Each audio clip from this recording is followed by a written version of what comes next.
Ayan. Siyempre, ang naganap doon, hindi din basta-basta. Mga high-end, ganito ba yan? Ayan ang hapunan. Squeeze some lemon. Kompleto. Ayan.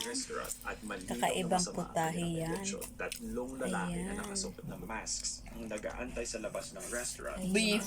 At sinundan siya hanggang sa kanyang Beef, kotse. ano After siya? this, these Beef. Lemonade. sumakay sa dalawang Tapos may kotse. lemon siyang, mayroon pa siyang dahon-dahon. Yung mint. Spicy ah? No. Ayan. No, grabe. Tawagan ng boyfriend ko, patanong kung may girlfriend siya. Ayan.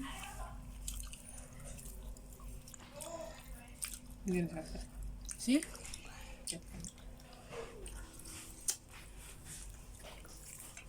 Magandang hapon po, Ma'am Marie Grace. Ma'am, nasan po ba itong si Mr. ninyo, si Sir Joseph? Nasa Singapore po. So ngayon, nasa Singapore siya. Ayan. Siyempre, ang naganap doon, hindi din basta-basta. Mga high-end, ganito ba yan? Ayan ang hapunan. Squeeze some lemon. Kompleto. Ayan. Kakaibang putahe yan. Tatlong lalaki Ayan. na nakasuot ng masks ang nag-aantay sa labas ng restaurant. Beef. At sinundan siya hanggang sa kanyang Beef, kotse. ano After siya? this, these Beef. Lemonade. sumakay sa dalawang Tapos may kotse. lemon siyang, mayroon pa siyang dahon-dahon. Yung mint. Spicy ah? No. Ayan. No, grabe. Tawagan ng boyfriend ko, patanong kung may girlfriend siya. Ayan.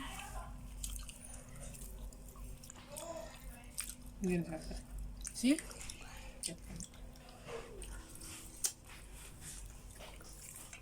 Magandang hapon po, Ma'am Marie Grace.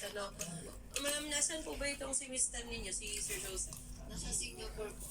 So ngayon, nasa Singapore siya.